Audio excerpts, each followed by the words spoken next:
ನಿಮಗೆ ಇನ್ನೂ 30 ವರ್ಷ ವಯಸ್ಸಿರಬೇಕಾದ್ರೇ ಇಷ್ಟು ಸಾಧನೆ ಮಾಡೋಕ್ಕೆ ಹೇಗೆ ಸಾಧ್ಯ ಆಯಿತು? ಇಷ್ಟು ಚಿಕ್ಕ ವಯಸ್ಸಿನಲ್ಲಿ ಅವರಿಗೆ ಆ ಬದಲಾವಣೆಗಳು ಬಹಳಷ್ಟು ಬೇಗ ತೋರಿಸ್ಕೊಡುತ್ತೆ. ದುರ್ಗೆ ಅಥವಾ ಚಂಡಿ ಮಂತ್ರ ಮಾಡಿ ನವಾಕ್ಷರಿ ಮಂತ್ರ ಮಾಡಿದ್ದಾದಮೇಲೆ ಯಾರ ಹತ್ರನೂ ಮದುವೆ ಆದಂತಹ ದಂಪತಿಗಳಿಗೆ ಮಾತ್ರ ಕೊಡ್ತಾರೆ. ನಾನು ಮಂತ್ರವನ್ನು ಪರೀಕ್ಷೆ ಮಾಡ್ತೀನಿ, ನನಗೆ ಇವತ್ತು ಗಣಪತಿ ಮಂತ್ರ ಕೊಟ್ಟಿದ್ದಾರೆ, ನಾನು ಎಲ್ಲಿ ಹೋದರೂ ನನ್ನ ಗಣಪತಿ ಮಂತ್ರ ನನಗೆ ಸಿದ್ಧಿಯಾಗಿದೆ, ನನಗೆ ಶಕ್ತಿ ಕೊಡ್ತಾ ಇದೆ, ನಾನು ಏನು ಹೇಳಿದ್ರು ಅದು ಆಗ್ತಾ ಇದೆ ಅನ್ನೋ ಒಂದು ಎಷ್ಟು ವರ್ಷಗಳು ಹಿಡಿಯುತ್ತೆ, ಎಷ್ಟು ವರ್ಷಗಳಾದ ನಂತರ ನಾವು ಈ ಸಾಧನೆ ಪೂರ್ಣಗೊಳಿಸಿದ್ದೀವಿ ಅಂತ ಗೊತ್ತಾಗುತ್ತೆ?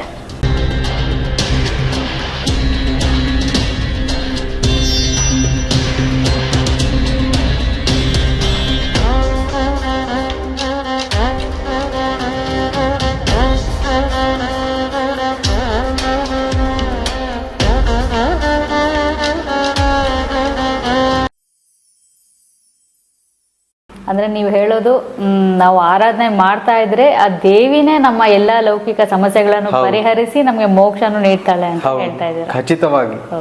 ಈಗ ಈ ಶ್ರೀ ವಿದ್ಯೆ ಅನ್ನೋದು ರಹಸ್ಯವಾದ ವಿದ್ಯೆ ಆಗಿರೋದ್ರಿಂದ ಎಲ್ಲೂ ವೇದಗಳಲ್ಲಿ ಉಲ್ಲೇಖ ಇದ್ದಂಗಿಲ್ಲ. ಹಾಗಾಗಿ ಎಲ್ಲಿ ವಿದ್ಯೆ ಉಲ್ಲೇಖ ಇದೆ?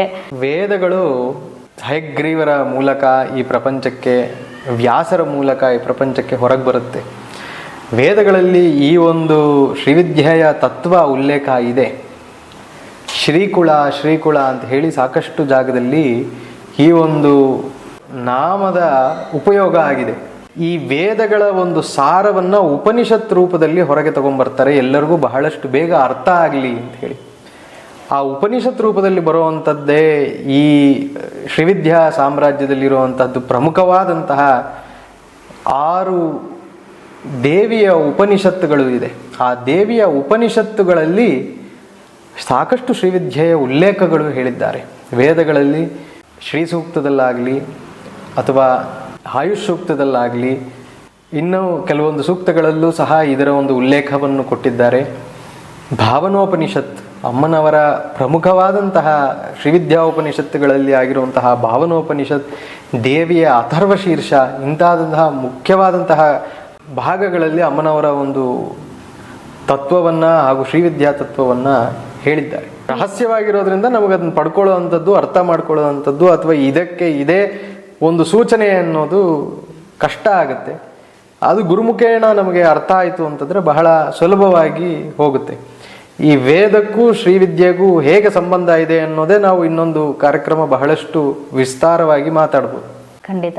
ಈಗ ಈ ಶ್ರೀವಿದ್ಯೆಯ ಸಾಧನೆ ನಮಗೆ ಪೂರ್ಣ ಆಗಿದೆ, ನಾವು ಪೂರ್ಣವಾಗಿ ಈ ಶ್ರೀವಿದ್ಯೆಯನ್ನು ನಾವು ಸಾಧನೆ ಮಾಡಿದ್ದೀವಿ ಅನ್ನೋದು ಎಷ್ಟು ವರ್ಷಗಳು ಹಿಡಿಯುತ್ತೆ, ಎಷ್ಟು ವರ್ಷಗಳಾದ ನಂತರ ನಾವು ಈ ಸಾಧನೆ ಪೂರ್ಣಗೊಳಿಸಿದ್ದೀವಿ ಅಂತ ಗೊತ್ತಾಗುತ್ತೆ? ಇದು ಮತ್ತೆ ಸಂಕಲ್ಪದ ಒಂದು ಬಲ. ನನ್ನ ಸಂಕಲ್ಪ ಅತಿ ತೀವ್ರವಾಗಿದ್ದು, ನನ್ನ ಸಂಕಲ್ಪ ಅತಿ ತೀಕ್ಷ್ಣವಾಗಿದ್ದು, ನಮ್ಮ ಗುರುಗಳ ಒಂದು ಆಶೀರ್ವಾದದಿಂದ ನಾನು ತಗೊಳ್ಳುವಂತಹ ಸಂಕಲ್ಪ ಬಹಳ ತೀವ್ರವಾಗಿದೆ ಅಂತಂದ್ರೆ ಬಹಳ ಬೇಗ ನಾನು ಹೆಜ್ಜೆ ಮುಂದಕ್ಕೆ ಹಾಕೊಳ್ತಾ ಹೋಗ್ಬೋದು.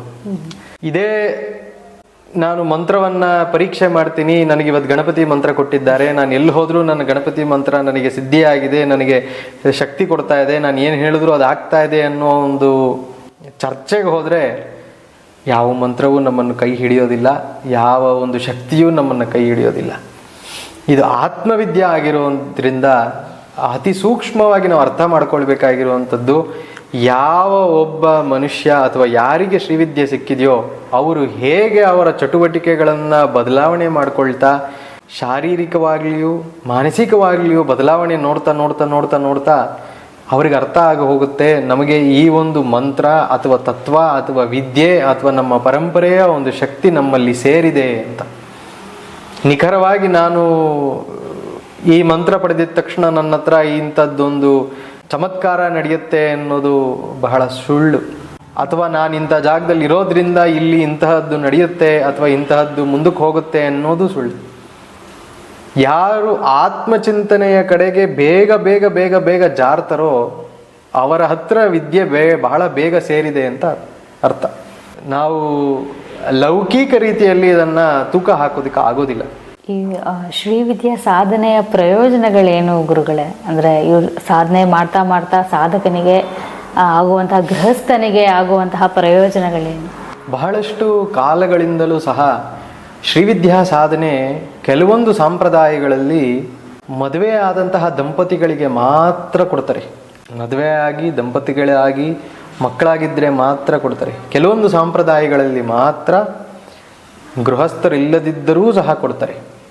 ಈಗಾಗಲೇ ನಾವು ಹೇಳ್ದಂಗೆ ಶ್ರೀವಿದ್ಯಾ ಬಂದು ಆತ್ಮತತ್ವ ಅಥವಾ ಆತ್ಮಚಿಂತನೆಗೆ ಕೊನೆಯಾಗಿ ಕರ್ಕೊಂಡು ಹೋಗುವಂತಹ ಹಾದಿ ಅಥವಾ ಕೊನೆಯಾಗಿ ಕರ್ಕೊಂಡು ಹೋಗುವಂತಹ ಒಂದು ಪಥವಾಗಿರೋದ್ರಿಂದ ಉಪಾಸಕನಿಗೆ ಈ ರೀತಿಯಾಗಿ ಬದಲಾವಣೆ ಆಗಬೇಕಾಗಿರುವಂತಹ ಸಮಯ ಬಂದಾಗ ಯಾವ ಯಾವ ರೀತಿ ಬದಲಾವಣೆಯನ್ನು ಕೊಡಬೇಕೋ ಆಯಾ ರೀತಿಯಲ್ಲಿ ಬದಲಾವಣೆ ಕೊಡುವಂತಹ ಒಂದು ಶಕ್ತಿಯೇ ಈ ಶ್ರೀವಿದ್ಯೆಯು ಹೊಂದಿರುತ್ತೆ. ಅದರಿಂದ ಪ್ರಪ್ರಥಮವಾಗಿ ಅವನ ಒಂದು ಚಟುವಟಿಕೆಗಳು ಬದಲಾವಣೆ ಆಗ್ತಾ ಹೋಗುತ್ತೆ. ಬಾಲಾ ಮಂತ್ರ ಮಾಡಿದ್ದಾದ ಮೇಲೆ ಎಲ್ಲ ವಿಚಾರಗಳು ಬಹಳಷ್ಟು ಬೇಗ ಅರ್ಥ ಆಗ್ತಾ ಹೋಗುತ್ತೆ. ದುರ್ಗೆ ಅಥವಾ ಚಂಡಿ ಮಂತ್ರ ಮಾಡಿ ನವಾಕ್ಷರಿ ಮಂತ್ರ ಮಾಡಿದ್ದಾದ್ಮೇಲೆ ಯಾರ ಹತ್ರನೂ ಜಗಳಕ್ಕೆ ಹೋಗೋದಿಲ್ಲ. ತನ್ನಲ್ಲಿ ತಾನು ಒಳಗೊಳಗೆ ಅಂತರ್ಮುಖವಾಗುವಂತಹ ಸಂದರ್ಭ ಅಲ್ಲೇ ಬಂದ್ಬಿಡುತ್ತೆ. ಆಗ ಏನಾಗುತ್ತೆ, ಲೌಕಿಕವಾಗಿ ನಾವು ಎಲ್ಲರಿಂದನೂ ಒಂದು ಕವಚದಲ್ಲಿದ್ದಂಗೆ ಆಗುತ್ತೆ. ನಮಗೆ ಆ ಕವಚದಲ್ಲಿದ್ದಂಗಾದರೆ ಆಗಲೇ ನಮ್ಗೆ ಅರ್ಥ ಆಗುತ್ತೆ ನಮ್ಮ ಮಂತ್ರ ನಮಗೆ ಫಲಿಸಿದೆ ಅಂತ. ಆ ಕವಚದಲ್ಲಿದ್ದಾಗ ಯಾರು ನಿಮ್ಮನ್ನು ದಾರಿಯಲ್ಲಿ ಹೋಗೋರೇ ಆಗಲಿ ಯಾರೇ ಆಗಲಿ ನಿಮ್ಮನ್ನು ದೂರ ಮಾಡೋದಾಗಲಿ ಅಥವಾ ನಿಮ್ಮ ಮೇಲೆ ಅಪವಾದಗಳನ್ನು ಮಾಡೋದಾಗಲಿ ಅಥವಾ ನಿಮ್ಮ ಮೇಲೆ ಇನ್ನೇನೋ ಮಾಡುವಂಥದ್ದಾಗಲಿ ನಡೆಯಲ್ಲ. ಇದು ನಿಖರವಾಗಿ ಹೀಗೆ ಆಗುತ್ತೆ, ಹೀಗೆ ಇರುತ್ತೆ ಅಥವಾ ನಮಗೆ ಬರುವಂತಹ ಅನುಭವ ಹೀಗೆ ಇರುತ್ತೆ ಅಂತಲೂ ಹೇಳೋಕ್ಕಾಗಲ್ಲ. ಒಬ್ಬೊಬ್ಬ ಸಾಧಕನಿಗೂ ಅಥವಾ ಒಬ್ಬೊಬ್ಬ ಆಸ್ತಿಕನಿಗೂ ಆಗುವಂತಹ ಒಂದು ಪರಿಣಾಮಗಳು ಬೇರೆ, ಆ ಪರಿಣಾಮದಿಂದ ಆಗುವಂತಹ ವಿಚಾರಗಳು ಬೇರೆ, ಆ ಪರಿಣಾಮದಿಂದ ಅವರು ತಗೊಳ್ಳುವಂತಹ ತತ್ವಗಳು ಬೇರೆ ಆಗಿರುತ್ತೆ. ಆದರೆ ಯಾರೇ ಆಗಲಿ ಈ ಒಂದು ಸಾಧನಾ ಪಥದಲ್ಲಿ ಬಂದು ಶಕ್ತಿಯಿಂದ ಈ ಸಾಧನಾ ಪತಿಯನ್ನು ತಗೊಂಡು ಹೋದರೆ ಅವರಿಗೆ ಆ ಬದಲಾವಣೆಗಳು ಬಹಳಷ್ಟು ಬೇಗ ತೋರಿಸ್ಕೊಡುತ್ತೆ. ಗುರುಗಳೇ, ನಮಗೆ ಒಂದು ಆಶ್ಚರ್ಯ ಏನಂದರೆ, ನಿಮಗೆ ಇನ್ನೂ 30 ವರ್ಷ ವಯಸ್ಸಿರಬೇಕಾದ್ರೇ ಇಷ್ಟು ಸಾಧನೆ ಮಾಡೋಕ್ಕೆ ಹೇಗೆ ಸಾಧ್ಯ ಆಯಿತು? ಇಷ್ಟು ಚಿಕ್ಕ ವಯಸ್ಸಿನಲ್ಲಿ ಈ ಶ್ರೀವಿದ್ಯೆಯಾದ ಸಾಧನೆಯನ್ನು ಇಷ್ಟು ಮಟ್ಟಿಗೆ ಮಾಡಿ, ಯಾಕೆಂದರೆ ಪರಿವಾರ, ಕೆಲಸ ಇವೆಲ್ಲವನ್ನು ನೀವು ಮ್ಯಾನೇಜ್ ಮಾಡ್ಕೊಂಡು ಹೇಗೆ ಈ ಒಂದು ಸಾಧನೆಯನ್ನು ಮಾಡಿದ್ದೀರಾ ಅನ್ನೋದೇ ಒಂದು ಆಶ್ಚರ್ಯದ ಒಂದು ಪ್ರಶ್ನೆ. ಅಮ್ಮನವರ ಇಚ್ಛೆ. ನಾನು ಮೊದಲನೇ ಸಂಚಿಕೆಗಳಲ್ಲೇ ಹೇಳ್ದಂಗೆ ಆ ಗುರುವ ಒಂದು ಆಶೀರ್ವಾದ, ಗುರುವ ಒಂದು ಹತ್ರ ಹೋಗುವಂತಹ ಜಿಜ್ಞಾಸೆ ಅಥವಾ ಏನು ಹೇಳ್ತೀವಿ ಇಚ್ಛೆ ಅಥವಾ ನಮ್ಮಲ್ಲಿರುವಂತಹ ಒಂದು ಅಪೇಕ್ಷೆ ಬಹಳಷ್ಟು ಸೆಳೆತ ಇತ್ತು. ಗುರುವಿನ ಸಮ್ಮುಖದಲ್ಲಿ ಇರಬೇಕು, ಗುರುವಿನ ಸಮ್ಮುಖದಲ್ಲಿ ನಾವು ಬೆಳಿಬೇಕು ಅಥವಾ ಗುರುವಿನಲ್ಲಿ ಇರಬೇಕು ಅಂತ.